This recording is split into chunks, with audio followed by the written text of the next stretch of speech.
Hey, y'all, it's your favorite Unc. Make sure you hit that subscribe button down below to Nightcap YouTube channel so you never miss a single live stream or video of myself, Ocho, and Gil. Remember, Nightcap doesn't happen without you. Make sure you hit that subscribe button. Thank you.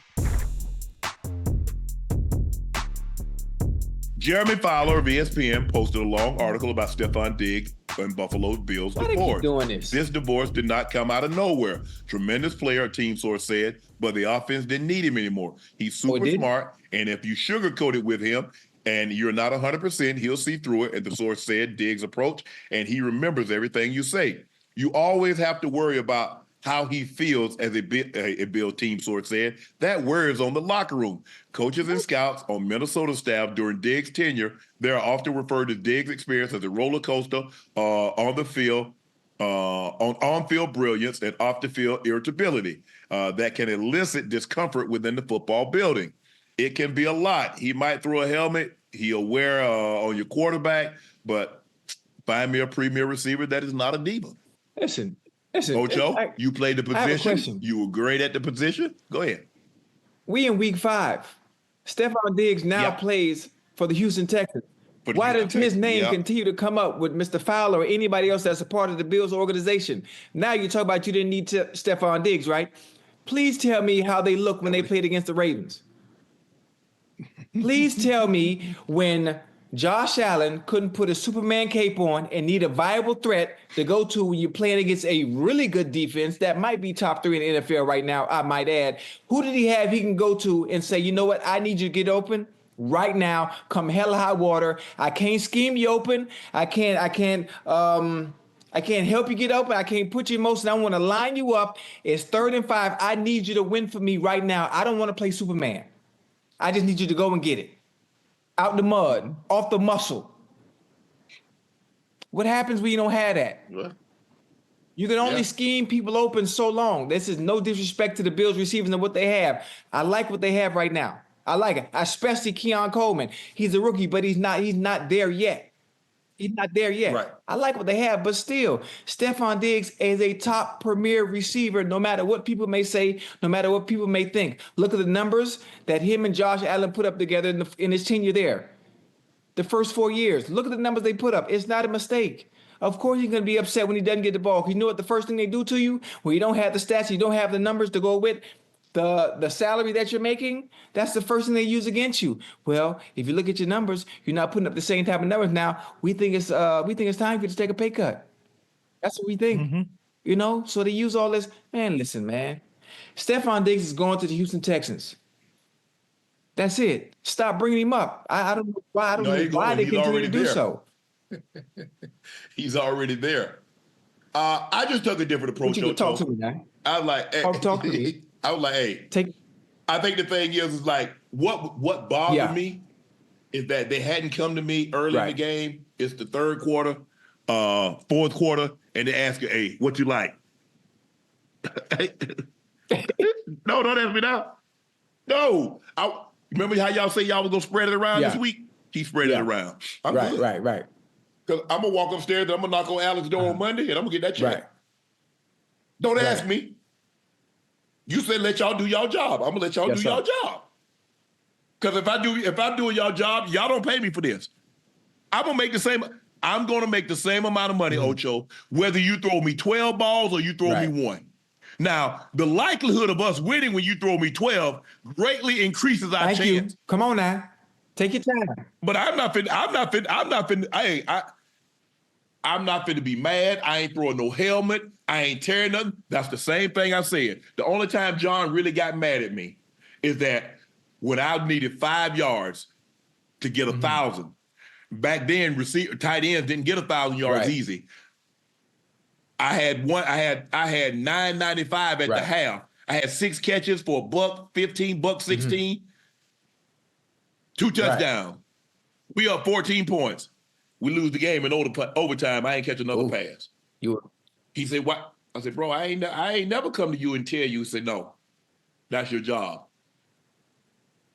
So, no, I'm not going to be, because I understand how it works, and I tell people this all the time. No matter, and it's applicable because for the most part, Ocho, I had, manual labor jobs when I was growing up. And they're going to need people. They're going to need people to pick up the pecans or clip the onions, load tomatoes, to bale the hay, whatever. They need that.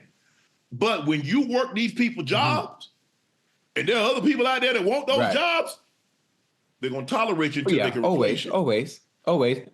Now, and like you said, now you can speed up that process. You can speed up that process because you and I both know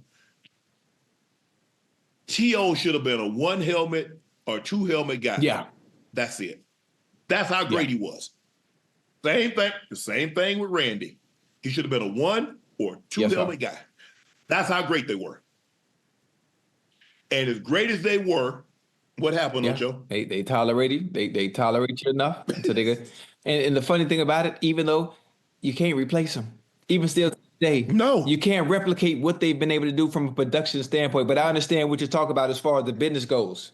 I understand what you're talking about. And just Ocho, it's just like a relationship. You might be, and I'm not just talking about women. I'm talking about men. It might be a woman. She can do everything. But treats you a certain way.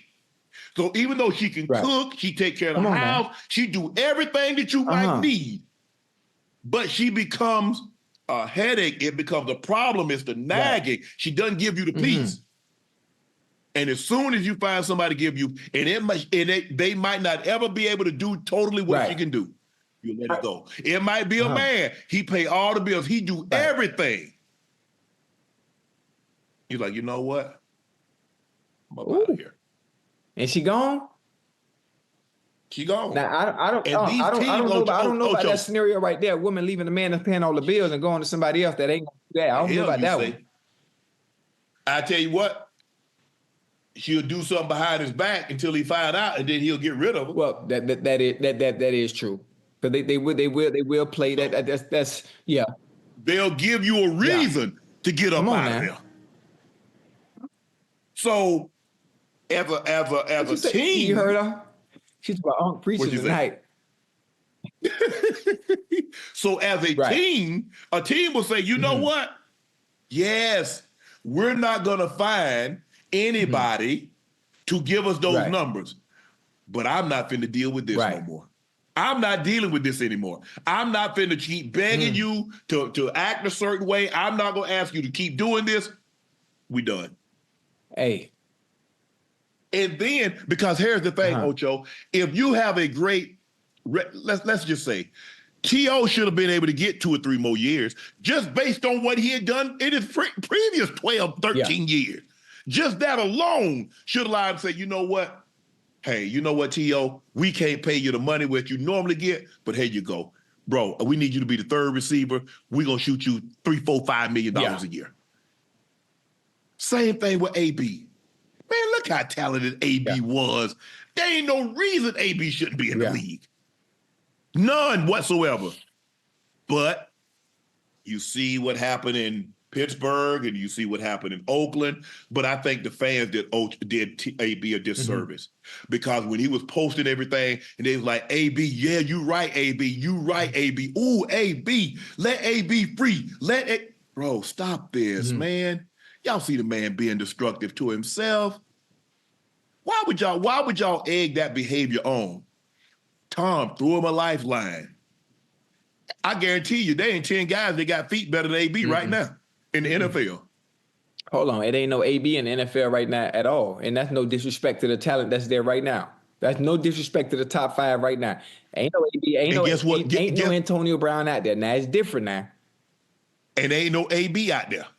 He the guy himself when he should have been there. So it just goes to show you. It's just like another job. You know what? He ain't as productive as he once was, but he's good in the locker room. Think about it. A lot of times you see coaches, they'll go somewhere and they'll take a couple of guys from the team they were on just because. Right. I know when I left, if I needed a job, I'd go get a job right now. I can go get a job with Kyle Shanahan's staff. I bet I can get a job with Mike McDaniel's staff. I can get a job with Sean McVay's staff. You know why? Because Kyle Shanahan and Mike Shanahan will go vouch for me. Yeah. Well, shoot, I can give me a job too. I can give me a job. I want listen. I ain't calling nobody. I don't want to be no damn coach. I want no part. I don't want to coach either. I want to listen. I think it takes. What you want to do? It takes too much time. To me, I think to see the real money. I'm talking about the real money. Huh? You hear me? Stay with me now. To see the real money as a coach, because coaching is so fickle. You got 3 years. If your ass ain't winning, you got to go. And I ain't moving everybody. I ain't moving nobody. I ain't moving everybody up to another state. And we get fired, and I got to tell Real, okay, you and all the kids, now, we got to go. We got to pack up. I can't do that. The money ain't. Yeah. I'm good right here. Coaching in the military, and Pentecostal ministry. Pentecostal. Don't nobody move more. Yeah, they What's move. That? A Pentecostal minister? Yeah, they be moving all the time, Ocho. Like every 7 years, they got to get up out of there. You ain't never been to a Pentecostal church where they had them tent revivals? Who? A tent revival. No, oh, my bad. Nah. Lord, I go to the Baptist church, tambourines. Oh, my Lord. And we yeah, man. Yeah. But, military families, they move. Every so often, guess what? You have, that's my good friend. This is my good friend. Next thing you know, he gone. They got to go. Military, you got to go somewhere else. You might be at Fort Carson, Fort Dix, Fort Benning, this one and that one. Hey, you are Fort Stewart. You all over the place. How long do you normally stay if you're in the military? Well, maybe how long you normally stay somewhere when you're in the military? By a good 3 years? But if you're at Fort Liberty, you stuck there because it's airborne. She said everywhere is probably a minimum of 3 years, but if you're at Fort Liberty, you kind of stuck there because you're airborne. Yeah. Oh, she said you got to re-enlist to get up out of Fort Liberty. I don't even know what this terminology mean. I'm just regurgitating what she's telling me. Yeah. So that's the thing though, Ocho. So in a situation like that, hey, you up. And so, I just think, look, it's over with. Ain't no sense in y'all trying to badmouth the man now. He's gone. We know there are some problems. We saw the rumblings on the sideline. We saw the cryptics. You try not to read. You try not to read too much into it, Ocho. But when somebody it's just like, Ocho, it's just a matter of time. When a woman keeps tweeting cryptically, there's something behind that now. And so, now you could. Oh man, what? I ain't see it coming. You did? Yeah. Hell, Stevie saw it coming. Oh, so them tweets was about me. Them little cryptic tweets you be posting sometime. I done seen some cryptic tweets. I'm not talking about crypt walking. I'm talking about them cryptic tweets like Unc just spoke about. Now it's kind of coming back to me and resonating because sometimes you be tweeting stuff when we beefing, and I'm like, well, where this coming from? I be seeing from my burner account. I'm gonna ask you. Well, at me then. Shit. Jamar Chase was asked about Baltimore's new backfield duo, Lamar Jackson and Derrick Henry. Ocho, let's take a listen to what Jamar had to say. Chase. Honestly, bro, that's cop, bro. That's cop. That's cheating. If I'm playing Madden, RPO read with those two, but it's pretty copping, what I'm saying, on the game. And in real life, they still doing the same thing. So, what I'm saying? It's a great duo they have back there. Would you ever play the Ravens in that? Hell no. I go get myself, man. Is Lamar and Derrick Henry the scariest duo in the NFL? Yeah, it's cheating.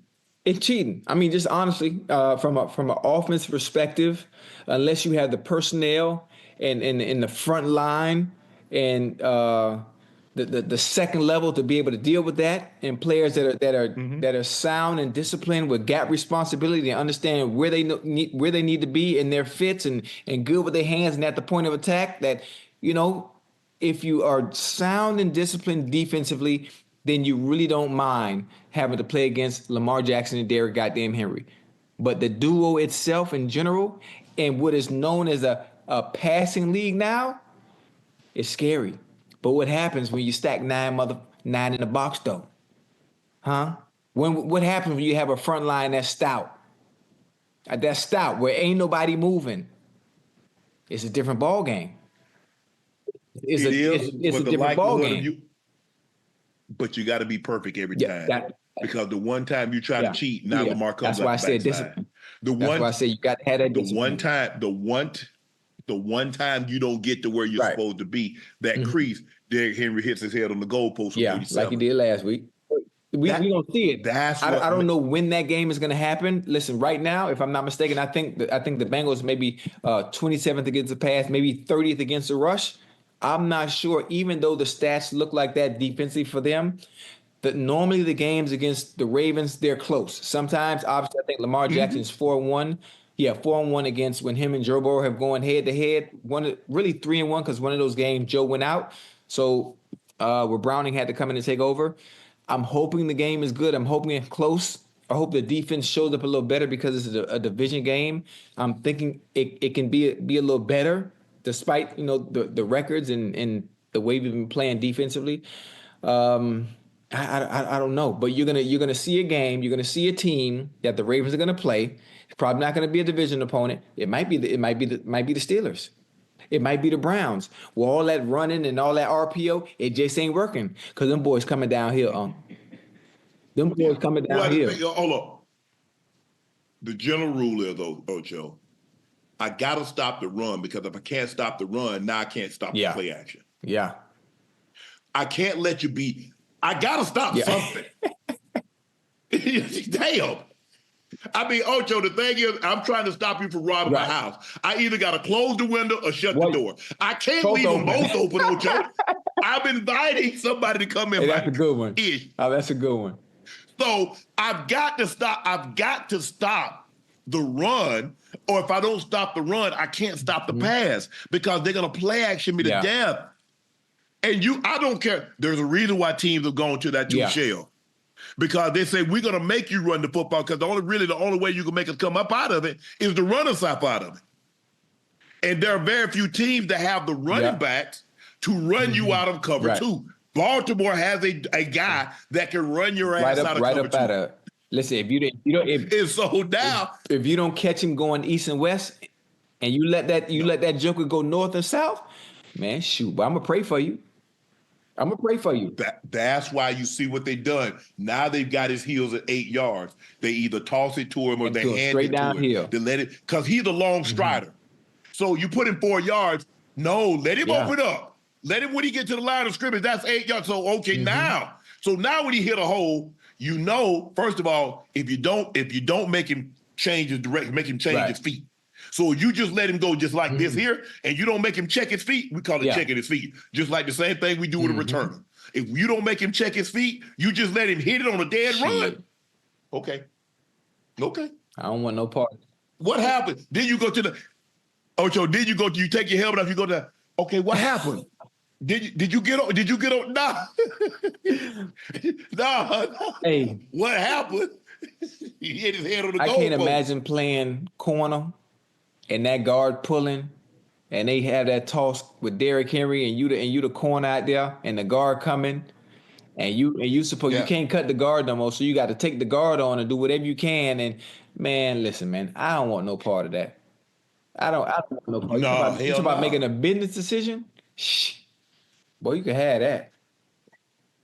Yeah, because you ain't really, and they looking to punish somebody. Now all of a sudden they don't have to go up against a Simons or Chris Jones or formerly Aaron Donald. They get 190-pound or a 200-pound DB, bro.